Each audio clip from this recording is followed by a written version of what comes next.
Good morning, class. Good morning, ma'am. Okay, for our prayer, please take and lead the prayer. Let us pray in the Father, Father, Son, and Holy Spirit. Amen. Okay, before you take your seats, can you pick up some pieces of paper and arrange your chairs properly. So now let's check your attendance. Alabar, Present, ma'am. Alimanya, Present, ma'am. Alquiza. Present, ma'am. Okay, very good. No one's absent. Keep it up, class. So now, I want you to listen carefully for our classroom rules. So there are only 3 basic classroom rules that there is. So first is for you to listen carefully to your teacher, especially when I am talking or discussing in fun. Next is to participate actively and to keep quiet. So now, who can remember about our last topic, last meeting? Naomi? Those are last topic. It's about the fifth classroom log. And what is flipped classroom, Naomi? Fifth classroom log is where instruction and homeworks are copied from. Okay, very good. Our last topic is about flipped classroom. So now, class, let's have a little short game. So this game is very simple. I'll present to the pictures, and all you need to do is to guess the overall meaning ani niya nga picture. So whoever get makabalo sa answer, you can raise your hands. Okay, I will not entertain those who are answering for us. And kung isa makakuha niya sa active answer will be exempted in the first activity. First activity na exempted siya.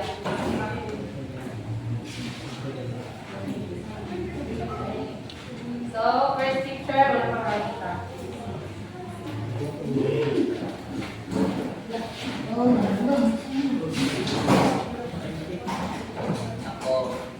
First, okay, open this. Okay, what? Can you visit very in front, Miss Sukaire? So, what is the meaning of this picture? Distance.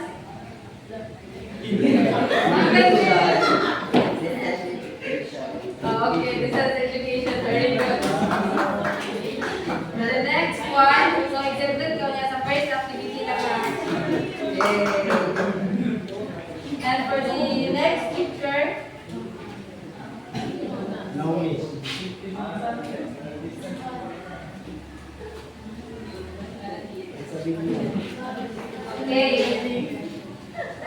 What is the meaning of this picture?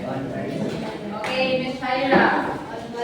Okay, very good. It is about online learning. So kay Mr. Kaire and Miss Shaira will be accepted later to the first activity.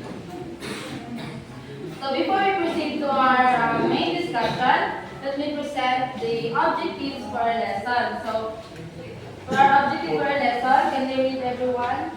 Define distance education. Share insights about the role of technology in distance education and online learning. And the last one. Demonstrate an understanding about distance education and online learning through an activity. Okay, so now class, what do you think are the relationship between these pictures to our new topic for today? Who can answer that?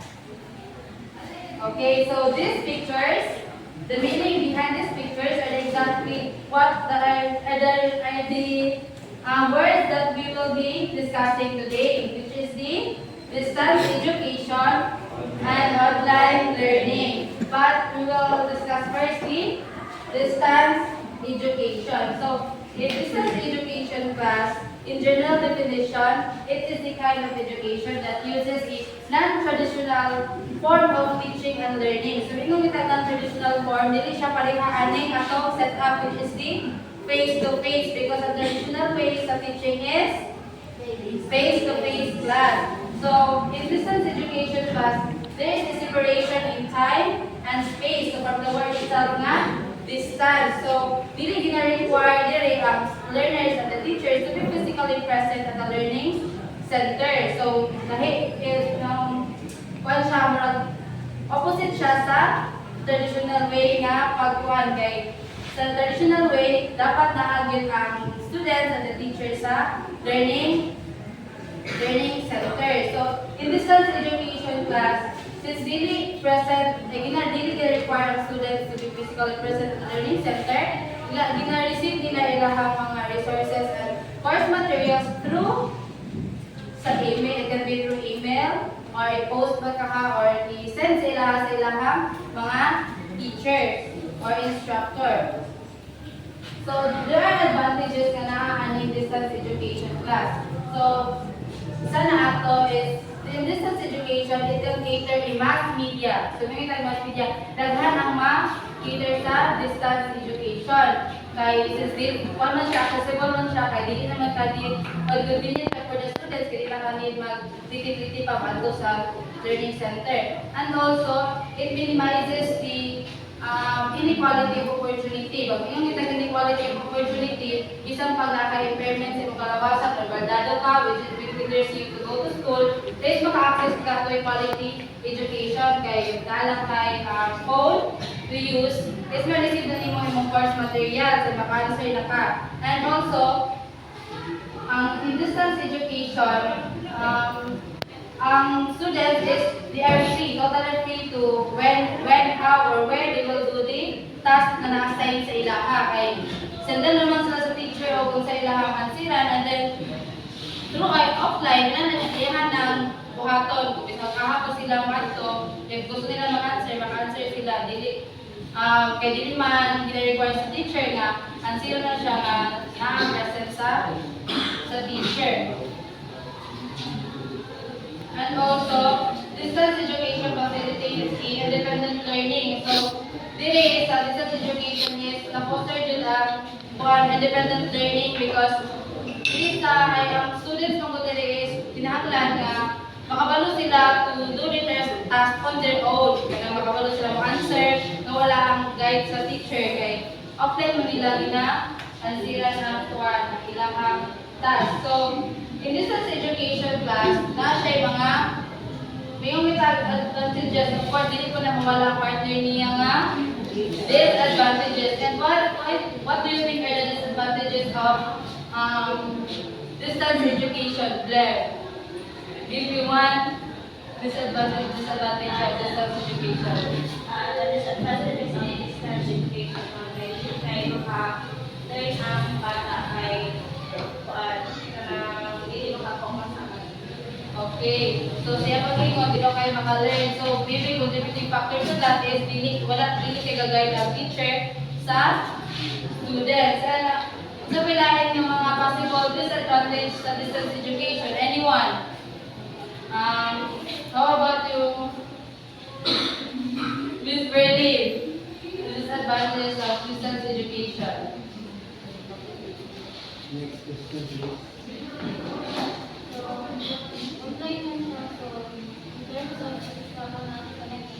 Okay, that's right na. So, one of the major disadvantages na nalikuan is ang lack of resources or internet connection. If wala ka ani, how will the students receive their source materials?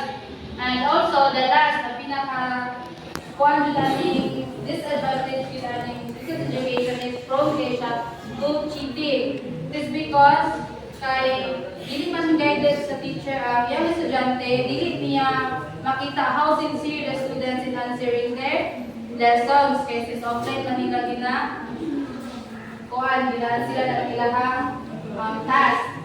So now, let's proceed to the components in implementing distance education. So, in implementing distance education class, dili lang siya merely about gina-consider lang nimo nga na-high technology ang isa ka students.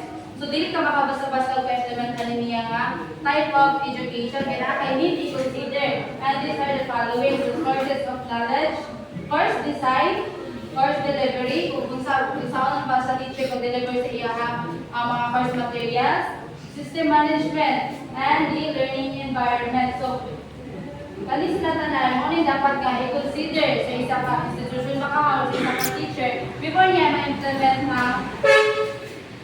ang distance education. So, okay, isa nga nito ang distance education and overall term, it is a form of education that uses non-traditional traditional way of teaching. So now, since that is education, let's proceed to the next, which is the online learning. Okay, now since you understand what is distance education, now let's proceed sa online learning. So I know nga, dagan na mo na ibalangot is online learning since istorya ni Ma'am Genamie sa introduction niya ang online learning is very known during the pandemic days. So halos ako kita naka-eskwela atong pandemic, di ba? So in addition sa inyong mga natutunan, so ang online learning deals with a broad spectrum which is called online distance education. Binatawag siya ang online distance education. So, alam mo sa subject na ito, nasa different nga term ang online learning. Which is, ang first is ang web-based learning, which is ang web-based learning, ngunit siya, ang discussion niya is via email. So, next is virtual learning. So, masabot na tawag is virtual learning, no? So, ang iyang learning na is, ang iyang discussion na is through videos and audios. And the last one is ang computer-based learning, which is the use of computer siya during sa atong pagkuhan. So, parehas sa distance education, nasa advantages ang online learning, which is bringing on of classroom environment within the online class. So, kanya natin nabuhatan karon, pwede nato ni siya mabuhat dito sa ato ang online class. Kanina nga class, pwede nato siya madala dito sa ato ang online class. So, next is bringing an in-class environment outside the online class. So, bisag nga sa gawas sa ato ang classroom, dito sa kanang pangalugar, pwede tayo makatuon during sa ato ang online class. And the last one is edutainment. So, edutainment is composed of two words, which is education and entertainment. So kani it means nga ma-present mo ang ato ang educational nga concept sa ato ang entertainment nga fashion. So kay naman sa advantages, nato ni siya disadvantage. So ang disadvantage ani is same ra gyapon siya sa distance education. Kay kani silang duha is both kay engage siya of technology. So ang technology na siya kanang vital na role sa both ang distance education and online learning. Nasabtan na mga class? So, I have here a question. So, why is it important, ay nano importante ang technology sa ato ang education? And what is the, ayon sa ang role sa technology sa ato ang education karon, and why is it important sa online learning and sa distance education? Anyone? Okay, Edwin? Technology plays an essential role in being an outcome observed. It means that one can be implemented well without the presence of technology because it creates the distance education and online learning. And without its presence, I don't think being an outcome benefits. The success of these two depends on the correct way of optimizing technology because technology is the main tool of implementing both the distance education and online learning. Okay, very good, Edwin. So, since you understand what is distance education and online learning, let's proceed sa ato ang activity. So, natay activity which is by pair siya. So, answer the question and then write it in a 1/2 sheet of paper. Okay, I will give you 5 minutes. So, ang question is, if you were to choose between distance education and online learning, what do you prefer the most and why? Okay, are you done? Yes. So, in summary, so, ang ilulang so, you need always to remember, dapat nato yung i-remember always ang kanyang advantage and disadvantage, aning distance education and online learning. And also, ato i-remember always na technology is not just only a machine or resources. Kaya kaning technology is magamit nato siya para sa, or may mo nato siyang tool or bridge para ma-achieve nato ang kanang kaya ma-achieve nato ang better na learning. Okay, now for your activity class, can you get one whole sheet of paper and answer this? So for this one, finally you define distance education and online learning. And the next is, maghatag mo og 3 ka advantages sa distance education and also 3 pod ka disadvantages, and you will do the same sa online learning. So I'll give you 5 minutes to answer this activity. Okay, you're done, class? Yes, ma'am. Okay, now for your assignment, you need to research at least 3 Filipino celebrities to finish their studies through DE or online learning. So write their respective programs and also the universities where they took their degrees. So, kanin yung assignment, you will write it in a one sheet of paper and we'll pass it tomorrow morning. So, that's all. Goodbye and thank you, class. Goodbye.